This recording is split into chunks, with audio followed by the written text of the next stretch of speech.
ജന്മന കാഴ്ചയില്ലാത്ത ഒരാള് ഇവിടെ കൊണ്ടുവന്നിട്ട് പിന്നെ അത് കണ്ണിൽ മരുന്ന് വെച്ച് കാഴ്ച കിട്ടിയിട്ടുണ്ട്. ചില ആളുകളെ സംബന്ധിച്ചോളം പറയുമ്പോൾ കൃഷ്ണമണിയൊക്കെ വെളുത്തിരിക്കുന്നത് കാണാം. അപ്പൊ അവർക്കൊന്നും കാഴ്ച കിട്ടാൻ വകുപ്പില്ലല്ലോ. അവർക്കും കാഴ്ച കിട്ടും. മരുന്ന് അയച്ചു നോക്കി സാധ്യതയുണ്ട്. അതെ, ആയിരക്കണക്കിന് ആൾക്കാർക്ക് പുണ്യപ്രവർത്തനം എന്നുള്ള നിലയിൽ ഇതുവരെയും ഞാൻ ഇങ്ങനെ ഒരു അമ്മനെ കണ്ടിട്ടില്ല. ഞാനിപ്പോ ഇരിക്കുന്നത് നമ്മുടെ മൂവാറ്റുപുഴയിൽ നിന്ന് വാഴക്കുളം വന്നിട്ട് അവിടെ നിന്ന് ഒരു 5-6 കിലോമീറ്റർ അപ്പുറം കല്ലൂർക്കാട് എന്ന് പറയുന്ന സ്ഥലത്താണ്. ജീവിതത്തിൽ ആദ്യമായിട്ടാണ് ഇതുപോലൊരു വീഡിയോയ്ക്ക് മുമ്പിൽ വന്നിരിക്കുന്നത്. അമ്മ നമസ്കാരം. നമസ്കാരം. അമ്മയുടെ പേരെങ്ങനെയാ? തെയ്യാമ സിസ്റ്റർ ആണ്. കർത്താവിന്റെ മണവാട്ടിയാണ്. പക്ഷെ ഈ ലോകത്തുള്ള ആളുകൾക്ക് മരുന്ന് കൊടുക്കുന്ന ഒരു പരിപാടി കൂടിയുണ്ട് അല്ലേ? Okay ma'am. അപ്പോ ഇവിടെ ദേശത്ത് വന്നിട്ട് നിങ്ങളെ കുറിച്ച് ചോദിച്ചപ്പോ ആർക്കും ഒരു മോശ അഭിപ്രായമില്ല. മരുന്ന് കൊടുത്താൽ 100% മാറും എന്നുള്ളൊരു സാക്ഷ്യമാണ് ഏറ്റവും വലിയ സാക്ഷ്യം. എനിക്ക് സന്തോഷം ഉണ്ടാക്കിയത് അത് തന്നെയാണ്. അപ്പൊ അമ്മ ഞാൻ ചോദിച്ചോട്ടെ, പ്രധാനമായിട്ട് കണ്ണിന്റെ അസുഖത്തിനാണോ ഇവിടെ മരുന്ന് കൊടുക്കുക? കണ്ണിന്റെ എല്ലാ രോഗത്തിനുള്ള മരുന്നുണ്ട് ഇവിടെ. പ്രത്യേകിച്ച് കാഴ്ച നഷ്ടപ്പെട്ടവര്, ഞരമ്പ് സംബന്ധമായ കേസുകള്, കണ്ണട വെച്ചിട്ട് വരുന്ന കുട്ടികള്, അങ്ങനെ കണ്ണിന്റെ ആയുള്ള എല്ലാ പ്രശ്നങ്ങൾക്കും മരുന്നുണ്ട്. അമ്മയുടെ ചികിത്സാ രീതി ഇങ്ങനെ ഒരാളെ കാണുമ്പോൾ നമ്മള് വാദം, പിത്തം, കഫം എന്നൊക്കെ പറഞ്ഞിട്ട് നമ്മള് അങ്ങനെ ഒരു സംഭവം ഉണ്ടല്ലോ. അതിന്റെ അടിസ്ഥാനത്തിൽ നമ്മള് നാടി നോക്കിയിട്ടാണോ അല്ലെങ്കിൽ അതെങ്ങനെയാണ്? അവര് നമുക്ക് തലയെ കൈവച്ച് നോക്കുമ്പോൾ തന്നെ നമുക്ക് മനസ്സിലാവും. തലയിൽ കൈവച്ച് നോക്കും?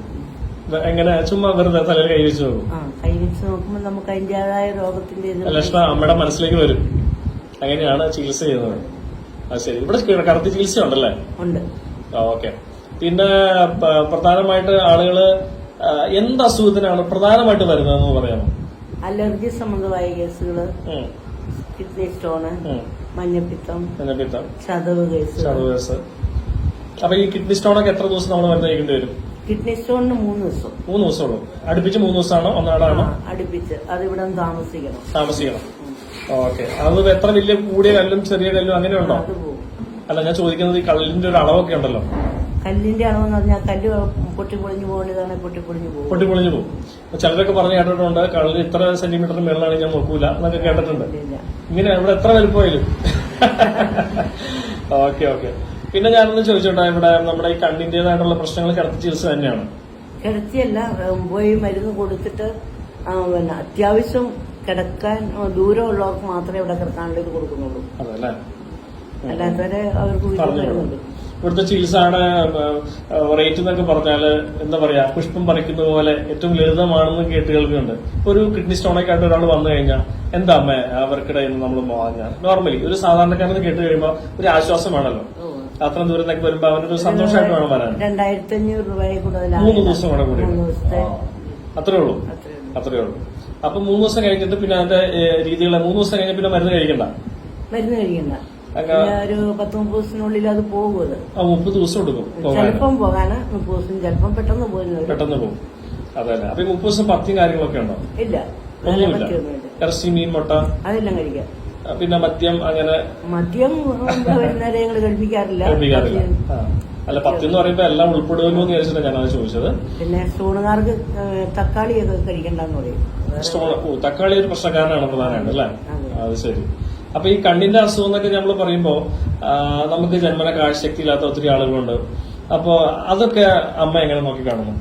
അത് പിന്നെ പലതരത്തിലുള്ള ഇതാണല്ലോ. ഒന്നെങ്കിൽ കഫത്തിന്റെയോ വാദത്തിന്റെയോ പിത്തത്തിന്റെയോ, ചിലപ്പോ 3ഉം കൂടിയോ എന്തെങ്കിലും ആയിരിക്കും. അപ്പൊ അത് നമുക്ക് കാണുമ്പോ നമുക്ക് മനസ്സിലാവും. അപ്പൊ ജന്മന ഉള്ള ഇങ്ങനെയുള്ള പ്രശ്നങ്ങൾ ചിലപ്പോ പരിഹരിക്കപ്പെടില്ല എന്നുണ്ടോ? പരിഹരിക്കപ്പെടും. ജന്മന ഉള്ളതിനും കാഴ്ച കിട്ടിയിട്ടുണ്ടോ? ഇവിടെ കാഴ്ചയില്ലാത്ത ഒരാള് കാഴ്ച കിട്ടുന്നുണ്ട്. ജന്മന കാഴ്ചയില്ലാത്ത ഒരാള് ഇവിടെ കൊണ്ടുവന്നിട്ട് പിന്നെ അത് കണ്ണിൽ മരുന്ന് വെച്ച് കാഴ്ച കിട്ടിയിട്ടുണ്ട്. നമ്മൾ ചില സിനിമയിൽ കഥയൊക്കെ പറയുന്ന പോലെയൊക്കെ ഉള്ള ചില കാര്യങ്ങൾ. അപ്പൊ അത് മാറ്റിയെടുക്കാവുന്നുള്ളൂ. അപ്പൊ അമ്മ ഞാനൊന്നും കാഴ്ച വെച്ചിട്ട് ചില ആളുകളെ സംബന്ധിച്ചോളം പറയുമ്പോൾ കൃഷ്ണമണിയൊക്കെ വെളുത്തിരിക്കുന്നത് കാണാം. അപ്പൊ അവർക്കൊന്നും കാഴ്ച കിട്ടാൻ വകുപ്പില്ലല്ലോ. അവർക്കും കാഴ്ച കിട്ടും. മരുന്ന് അയച്ചു നോക്കി സാധ്യതയുണ്ട്. ഓ, അതൊരു വലിയ അറിവാട്ടോ. അത് ശരി. അപ്പൊ അവർക്കൊക്കെ എങ്ങനെയാ അതിന്റെ ഒരു വലിയ റേറ്റ് കാര്യങ്ങളൊക്കെ സ്വാഭാവികമാണ്? നോർമലി പറഞ്ഞാൽ മതി. 1 മാസത്തെ മരുന്നിന് അവർക്ക് വീട്ടിൽ പോയി ചെയ്യുന്നതാണ് 500 രൂപയെ വരുള്ളൂ. അത്രേ ഉള്ളൂ 1 മാസത്തെ വരുന്നത്. അപ്പൊ കണ്ണിന്റെ ആണ് പ്രധാനമായിട്ടുണ്ട്. ബാക്കി അതുപോലെ അലർജി സംബന്ധമായ കേസുകൾ എല്ലാത്തിനും ഉണ്ട്. അപ്പൊ കിടത്തി ചികിത്സയൊക്കെ ഒന്നും ഒരു പ്രശ്നമല്ല അവിടെ. അല്ല, ഒരു റൂമിനൊക്കെ ഒരു ദിവസം എന്തായിരിക്കും ഇവിടെ റേറ്റ് റെന്റ് എങ്ങനെയായിരിക്കും? അത് വാർഡായിട്ടുണ്ട്. വാർഡായിട്ട് വേണ്ടാത്തവർക്ക് മാത്രമേ റൂം കൊടുക്കുന്നുള്ളൂ. അത് ചെറിയ ചാർജേ ഉള്ളൂ, 500 രൂപയിൽ താഴെ. ഒരു റൂമിന് 500 രൂപ താഴെ ഉള്ളൂ. ശരിക്കും പറഞ്ഞാൽ വളരെ നല്ലൊരു സേവനമാണ്. ശരിക്കും പറഞ്ഞാൽ മരുന്നിനുള്ള പൈസ മാത്രം മേടിക്കണം, നമ്മുടെ നിലനിൽപ്പിനുള്ള കാര്യങ്ങൾ മാത്രം നമ്മൾ നോക്കണം. ബാക്കിയൊക്കെ ദൈവം പറഞ്ഞതുപോലെ എന്നെ പോലെ ആകും. ഫുഡും കിടക്കുന്നതിനൊക്കെ കൂടെ ഫുഡൊക്കെ ഇവിടെ നിന്ന് തന്നെ കൊടുക്കുകയാണ്. നല്ല ഫുഡാണ്. എന്നാണ് ജീവിതത്തിൽ ആദ്യമായിട്ട് ചികിത്സയ്ക്ക് ഇറങ്ങിയത്? എത്രാമത്തെ വയസ്സിലാണ്? ചികിത്സ തുടങ്ങിയത് വളരെ ചെറുപ്പം മുതലേ ചെയ്യുന്നുണ്ടായിരുന്നു. പക്ഷെ ഇവിടെ തുടങ്ങിയത് 1985. വളരെ ചെറുപ്പം മുതല് അമ്മമാരുടെയും മുത്തശ്ശിമാരുടെയും ഒക്കെ പകർന്നു കിട്ടിയ അറിവുകള് മറ്റുള്ളവരിലേക്ക് പങ്കുവെക്കുന്നു അല്ലേ? അതെ. അപ്പോ ഇത്രയും ആളുകൾ വന്നതില് ഒത്തിരി ആളുകൾക്ക് അസുഖം മാറി പിന്നീട് അവരെ വിളിച്ച് സന്തോഷത്തോടെ അമ്മയോട് പല കാര്യങ്ങളും പറയാറുണ്ടോ? ഉണ്ട്. അപ്പൊ പിന്നീട് ചില വന്ന അസുഖങ്ങൾ ഉണ്ടാവും, പിന്നീട് വരുന്ന അസുഖങ്ങളൊക്കെ ഉണ്ടോ? അങ്ങനെ നമുക്ക് ആയുർവേദം പൂർണ്ണമായിട്ട് മാറ്റിത്തരുമെന്നാണ് നമ്മൾ പറയുന്നെങ്കിലും കണ്ണിന്റെയൊക്കെ തീർത്തും മാറിപ്പോകുന്നവർക്ക് പിന്നെ പ്രശ്നം ഉണ്ടാകുന്നില്ല. അത് കുറച്ചൊക്കെ ചെയ്തേച്ച് പോകുന്നവർക്ക് പിന്നെയും വരേണ്ടി വരുന്നുണ്ട്. എന്തെങ്കിലുമൊക്കെ കാണിച്ചാൽ മതി എന്നൊക്കെ തോന്നുന്നവർക്ക് അങ്ങനെ പിന്നെ വരും. അപ്പോ ഈ പൂർത്തിയാകാതെ പോകുന്നവരെ ഞരമ്പിന്റെ ഒക്കെ ശക്തി കുറവ് അലോപ്പതി മരുന്നില്ലാത്തതാണ്. അപ്പൊ അതിന് ട്രീറ്റ് ചെയ്ത് കംപ്ലീറ്റ് ആകാതെ പോകുന്നവരുണ്ട്. പ്രത്യേകിച്ച് സ്കൂൾ കുട്ടികളൊക്കെ ആണെങ്കിൽ ചിലപ്പോ ഒരു മാസം വന്ന് ചെയ്തു, അല്ലെങ്കിൽ പിറ്റേ വർഷമായിരിക്കും വന്ന് ചെയ്യുന്നു. അപ്പൊ അങ്ങനെയാണെങ്കിലും അത് 2-3 വർഷം കൊണ്ട് വന്നാലും പൂർത്തിയായി കിട്ടും. ഈ കണ്ണിന്റെ അസുഖത്തിനൊക്കെ പ്രായമുള്ള ആളുകൾ വന്നാലും മാറി കിട്ടും.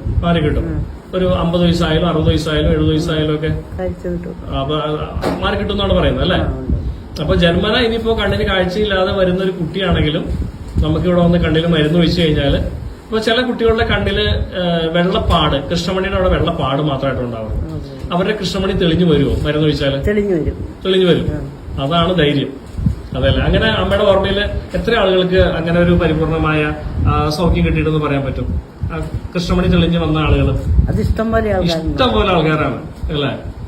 അത് ചെറിയൊരു കാര്യമല്ലല്ലോ അമ്മ. കാരണം പറഞ്ഞാല് അങ്ങനെ. പിന്നെ ഞാൻ ചോദിക്കട്ടെ അമ്മ, ഈ പഥ്യമില്ല എന്നുള്ളതാണ് ഒരു പ്രധാനപ്പെട്ട ധൈര്യം. പഥ്യം എന്ന് പറഞ്ഞാൽ കണ്ണിന്റെ ചികിത്സയ്ക്ക് പഥ്യമൊന്നും ആദ്യ സ്റ്റേജിലൊന്നും പഥ്യമില്ല. അവർക്ക് തണുപ്പുള്ള സാധനങ്ങൾ ആ ഒരു രോഗത്തിന്റെ അനുസരിച്ചാണ്. ചിലപ്പം വാദം കൊണ്ടോ പിത്തം കൊണ്ടോ കഫം കൊണ്ടോ ഒക്കെ ഉണ്ടാകുന്നതാണെങ്കിൽ അവർക്ക് അതിനുള്ള തണുപ്പുള്ള സാധനങ്ങൾ കഴിക്കാൻ പാടില്ലെന്ന് പറയും. അപ്പോൾ അവർക്ക് ഇറച്ചി മീൻ മുട്ട കഴിക്കാം. പിന്നെ ലാസ്റ്റ് മരുന്ന് ഉള്ളി കഴിക്കുന്നതൊക്കെ സമയം വരുമ്പോഴത്തേനും പിന്നെ അവർക്ക് പഥ്യമുണ്ട്. ഇറച്ചി മീൻ മുട്ടയൊന്നും കഴിക്കാൻ പറ്റില്ല. മരുന്ന് ഉള്ളി കഴിക്കുന്ന അട കഴിക്കുക എന്ന് പറയും. അത് ലാസ്റ്റ് സ്റ്റേജ്. അത് എന്നും കിട്ടിയിരിക്കുന്ന കാഴ്ച നിലനിർത്താൻ വേണ്ടി 9 ദിവസത്തെ പഥ്യം നോക്കി മരുന്ന് ചെയ്യണം. എല്ലാവർക്കും വേണ്ടി വരുന്നില്ല, കുറെ പേർക്കൊക്കെ വേണ്ടി വരുന്നുണ്ട്. അത് ചെയ്യുമ്പോഴാണെങ്കിൽ ഒരു നേരത്തെ വെള്ളമേ ഉള്ളൂ കുടിക്കാന്, ഉച്ചയ്ക്ക് മാത്രം. ബാക്കിയുള്ള സമയം വെള്ളം കുടിക്കാൻ പറ്റില്ല. ചോറാണെങ്കിൽ വളരെ വെള്ളം വറ്റിച്ച ചോറ്, കറി പിന്നെ ഇന്ദുപ്പും മുളക് പൊടി, പപ്പടം ചുട്ടത്, അത് ചിലർക്കേ വേണ്ടി വരുന്നുള്ളൂ. പഥ്യം നോക്കി മരുന്ന് കഴിക്കാൻ വരുന്ന ആളുകളോട് അമ്മയ്ക്ക് എന്താ പ്രധാനമായിട്ട് പറയാനുള്ളത്? പഥ്യം നോക്കി മരുന്ന് ചെയ്താൽ കൃത്യമായിട്ടും അസുഖം മാറും. പിടിയേണ്ട പോലെ ഉള്ളു, കൃത്യമായിട്ടായിരിക്കും. ഒന്നും അറിയേണ്ട ആവശ്യമില്ല അല്ലേ? ഇവിടെ കിടത്തി ചികിത്സ ഉണ്ടല്ലോ. അപ്പൊ ഈ കിടത്തി ചികിത്സയില് നമ്മള് ചില ആൾക്കാരൊക്കെ ചിലപ്പോ നിർബന്ധമായിട്ട് കിടത്തി ചികിത്സിക്കുന്ന ആൾക്കാരാണോ? അപ്പൊ അവർക്ക് സാമ്പത്തികമായിട്ടൊരു പ്രശ്നമൊക്കെ വന്നാല് അത് അവരോട് എങ്ങനെ പരിഹരിച്ച് എങ്ങനെയായിരിക്കും അമ്മ അതിന്റെ ഒരു രീതി കാര്യങ്ങള്? അവർക്ക് വളരെ ഇതായിട്ട് ഇളവ് കൊടുക്കും. തീരെ നിവൃത്തിയില്ലാത്തവർക്ക് ഇളവ് കൊടുക്കുന്നുണ്ട്. പിന്നെ പൈസ, മരുന്നിന്റെ പൈസ തരാൻ പറ്റുന്നവരെ കൊണ്ട് ചെയ്യിപ്പിക്കും. അത് അല്ലെങ്കിൽ മുന്നോട്ട് കൊണ്ടുപോകാൻ പറ്റിയല്ല. ഇല്ല. അമ്മ കേരളത്തിനകത്തും പുറത്തും ഒക്കെ ചികിത്സ ചെയ്യുന്നുണ്ട് ഇല്ലേ? എവിടേക്ക് പോയി? കേരളത്തിന് പുറത്ത് എവിടേക്ക് ചികിത്സ ചെയ്യുന്നത്? ബോംബെയിലുണ്ട്. ബോംബെയിൽ മാത്രമാണ് ഇപ്പോൾ ഉള്ളത്. ശരി. പിന്നെ കേരളത്തിന്റെ എത്ര സ്ഥലങ്ങളിലുണ്ട് പോയി ചികിത്സ ചെയ്യുന്നത്? തിരുവനന്തപുരം, കണ്ണൂര്, തൃശ്ശൂര്, അങ്കമാലി, എറണാകുളം, പാല, അങ്ങനെ പല സ്ഥലങ്ങളിലുണ്ട്. ഇതൊക്കെ സഭയുടെ രൂപതയൊക്കെ ആയിട്ട് ബന്ധപ്പെട്ട് ചെല്ലുന്നതാണ്. അതെ, എല്ലാ രൂപതക്കാർക്കും ഇത് ഗുണം കിട്ടത്തക്ക രീതിയിലാണ് നമ്മൾ പൊക്കോണ്ടിരിക്കുന്നത്. അപ്പൊ നിലവിലെ കല്ലൂർക്കാട് ഇവിടെ വന്നാൽ അമ്മേനെ എപ്പോഴും തന്നെ കാണാം. ഏത് ദിവസമായിരിക്കും കല്ലൂർക്കാട് ഇവിടെ ചികിത്സയുള്ളത്? കല്ലൂർക്കാട് വ്യാഴാഴ്ച ദിവസം. എല്ലാ വ്യാഴാഴ്ച ദിവസമാണ് ഇവിടെ ചികിത്സയുള്ളത്. കല്ലൂർക്കാട് ഒരാഴ്ചയിലെ ദിവസം മാത്രമേ ഇവിടെ ചികിത്സയുള്ളൂ. അതെ. അപ്പൊ ഇടയ്ക്ക് ഇങ്ങനെ ഒരു ദിവസം ഇങ്ങനെ വരേണ്ടി വന്നാൽ, രോഗിക്ക് വരേണ്ടി വന്നാലും, രോഗികൾ കിടക്കാനുള്ളവർക്കാണെങ്കിൽ എല്ലാ ദിവസവും ഞാനിവിടെ വൈകിട്ട് വന്ന് ഇവിടെയാണ് താമസിക്കുന്നത്. ഇതിൽ പോയാലും വൈകിട്ട് ഇവിടെ വരും. ഓ, നിർബന്ധമായിട്ട് വരും. അപ്പൊ ബോംബെക്ക് പോയാലും ബോംബെക്ക് പോയാൽ വരികയില്ല. ബോംബെക്ക് പോയാൽ 3-4 ദിവസത്തേക്ക്. മാസത്തിൽ ഒരു പ്രാവശ്യമാണ് പോകുന്നത്. സിസ്റ്റേഴ്സ് ഉണ്ട് ഇവിടെ സഹായിക്കാൻ. മാസത്തിൽ ഒരു പ്രാവശ്യമാണ് പോകുന്നത്. മാസത്തിലൊന്ന് പോകും. ഓക്കെ അമ്മ. അപ്പൊ എന്തായാലും അമ്മയുടെ പ്രവർത്തനം ഇനിയും ഭയങ്കര ഗംഭീരമായിട്ട് വരട്ടെ. ഒരുപാട് ആളുകളെ സപ്പോർട്ട് ചെയ്യാനും സ്നേഹിക്കാനും അവരുടെ അസുഖങ്ങളൊക്കെ മാറ്റാനും അമ്മ ഇനിയും തമ്പുരാൻ അനുഗ്രഹിക്കട്ടെ എന്ന് ഞാൻ എന്താ പറയുക പ്രാർത്ഥിക്കുന്നു. അപ്പൊ എല്ലാവിധ ആശംസകളും അമ്മേ. Thank you. ജന്മന കണ്ണിന് കാഴ്ചയില്ലാത്തൊരവസ്ഥ എന്നൊക്കെ പറയുമ്പോൾ എന്താ അല്ലേ? ശരിക്കും പറഞ്ഞാൽ അതൊരു വല്ലാത്തൊരു അവസ്ഥ തന്നെ. തീരെ കാഴ്ചയില്ലാത്ത ആയിരക്കണക്കിന് ആളുകൾക്ക് കാഴ്ചശക്തി കൊടുത്തു എന്ന് പറയുമ്പോൾ അതിൻ്റെ പിന്നൊരു വലിയൊരു അത്ഭുതം കൂടിയുണ്ട്. പല തലമുറകളായി കിട്ടിയ ഒരുപാട് അറിവുകൾ കൂട്ടിച്ചേർത്ത് വെച്ച് ആ എക്സ്പീരിയൻസ് ആണ് നിങ്ങളിലേക്ക് പകരുന്നത്. എറണാകുളം ജില്ലയിലെ മൂവാറ്റുപുഴയിൽ നിന്ന് തൊടുപുഴ റൂട്ടിൽ വാഴക്കുളം എന്ന സ്ഥലത്ത് വന്ന് അവിടെ നിന്ന് 5-8 കിലോമീറ്ററിനുള്ളിൽ വന്ന് ചേരുന്ന സ്ഥലമാണ് കല്ലൂർക്കാട്. ഇത് കോതമംഗലം പോത്താനിക്കാട് റൂട്ടിൽ വരാൻ കേട്ടോ. ചേട്ടൻ ഇവിടുത്തെ ഡ്രൈവറാണല്ലേ? അതെ, തീർച്ചയായിട്ടും. ഓക്കെ ചേട്ടാ, ഞാൻ ചോദിക്കട്ടെ, ഇവിടെ വന്നിട്ട് ചേട്ടന് അമ്മയുടെ ചികിത്സയായിട്ട് ബന്ധപ്പെട്ടിട്ട് എന്താണ് ദേശത്തിന്റെയും അതുപോലെ തന്നെ വരുന്ന ആളുകളുടെയൊക്കെ ഒരു അഭിപ്രായം എങ്ങനെയാണ്? അഭിപ്രായം എന്ന് പറഞ്ഞു കഴിഞ്ഞാൽ ആയിരക്കണക്കിന് ആൾക്കാർക്ക് പുണ്യപ്രവർത്തനം എന്നുള്ള നിലയിൽ ഇതുവരെയും ഞാൻ ഇങ്ങനെ ഒരു അമ്മനെ കണ്ടിട്ടില്ല. ഇല്ല. സത്യത്തിന് ഞാനൊരു ഹെവി ഡ്രൈവറാണ്. പക്ഷെ എനിക്ക് വന്നതിന് ശേഷം അമ്മേനെ വിട്ടു പോകാൻ പറ്റുന്നില്ല. അങ്ങനെ ഒരു അറ്റ്മോസ്ഫിയർ ആയിപ്പോയി. അപ്പൊ അതുകൊണ്ട് അമ്മയുടെ കൂടെ ഇങ്ങനെ നിൽക്കുവാണ്. ഞാൻ ചോദിച്ചോട്ടെ ചേട്ടാ, അമ്മയുടെ ചികിത്സ സ്വീകരിച്ചിട്ടുള്ള ആളുകള് ഒരുപാട് ആയിരക്കണക്കിന് ആളുകൾ ഇവിടെ നിറഞ്ഞ സന്തോഷത്തോടുകൂടി ഇറങ്ങി. തീർച്ചയായിട്ടും. കാരണം ഇവിടെ കയ്യെ പിടിച്ച് ഈ സ്റ്റെപ്പ് കണ്ണ് കാണാൻ മേലാതെ കൊണ്ടുവന്ന ആൾക്കാരെ, അതായത് അച്ഛന്മാരും ഉണ്ട്, അതുപോലെ അതർ ആൾക്കാരും ഉണ്ട്. ഇവിടെ ചികിത്സ കഴിഞ്ഞിട്ട് നിറ കണ്ണോടുകൂടി വണ്ടി ഓടിച്ചു പോകുന്ന കാഴ്ചയും കണ്ടിട്ടുണ്ട്. അപ്പോൾ അതെ, മാതാ നേത്രകാന്തി സിദ്ധ വൈദ്യാശ്രമത്തിലേക്കുള്ള വഴിയാണിത്. അപ്പോൾ രോഗശാന്തി ആവശ്യമുള്ളവർ തീർച്ചയായിട്ടും ഇത് ഉപയോഗിക്കാം. ഇങ്ങനത്തെ ഫോൺ നമ്പറുണ്ട്. എങ്ങനെയാണ് ഏത് രീതിയിലാണ് പോകേണ്ടത് നമുക്ക് വ്യക്തമായിട്ട് വഴിയെല്ലാം ഉൾപ്പെടെ ഉണ്ട് കേട്ടോ. അപ്പോ അമ്മ നമ്മളോട് ഇത്രയും നേരം സംസാരിച്ചു. നിങ്ങൾക്ക് വിശദമായ രീതിയിൽ കാര്യങ്ങൾ മനസ്സിലായി എന്ന് വിചാരിക്കുന്നു.